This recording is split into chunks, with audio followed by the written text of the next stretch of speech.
ഡാ കൂട്ടുകാരാ, ഇയാൾക്ക് ഇവിടെ വന്ന് നിന്ന് അങ്ങ് തയ്ച്ചാൽ മതിയല്ലോ. നിങ്ങളുടെ വീട്ടിൽ എന്തെല്ലാം പണി കഴിഞ്ഞിട്ടാ ഞാൻ വരുന്നതെന്ന് അറിയാവോ?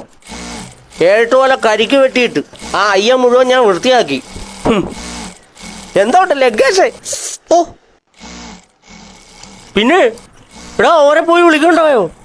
കാര്യം നിന്റെ കൂട്ടുകാരാണെങ്കിലും ഉണ്ടല്ലോ, ഞാനുമായിട്ട് ഭയങ്കര കമ്പനി ആയിപ്പോയി. ഡാ ബിനോയ് വരത്തില്ലയോ? ആ വരും. അവന്മാർക്ക് ഇപ്രാവശ്യം കാട്ടുകോഴിയെ വെച്ചു കൊടുക്കണമെന്ന് എന്നോട് പറഞ്ഞേക്കുന്നത്. ഞാൻ സെറ്റാക്കി വെച്ചിട്ടുണ്ട്.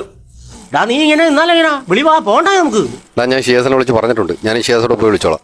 അപ്പോൾ ഒരു കാര്യം ചെയ്യാം, ഞാൻ പോയി കുളിച്ചിട്ട് വരാം, നമുക്ക് ഒരുമിച്ച് പോവാം. നീ വരണ്ട, ഞാൻ ഷിയാസോടെ പോയി വിളിച്ചോളാന്ന്.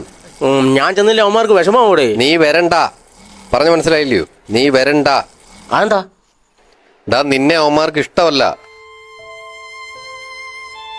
അതെന്താ? നീ ഭയങ്കര ഇറിറ്റേറ്റിംഗ് ആണെന്നാ അവന്മാര് പറയുന്നേ.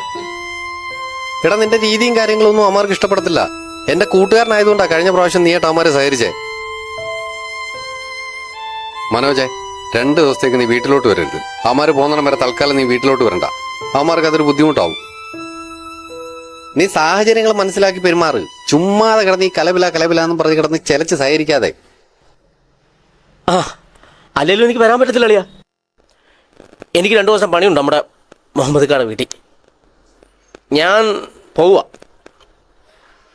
പിന്നെ നിന്റെ കൂട്ടുകാരുണ്ടല്ലോ, അവരെ എനിക്കിഷ്ടമായിരുന്നു.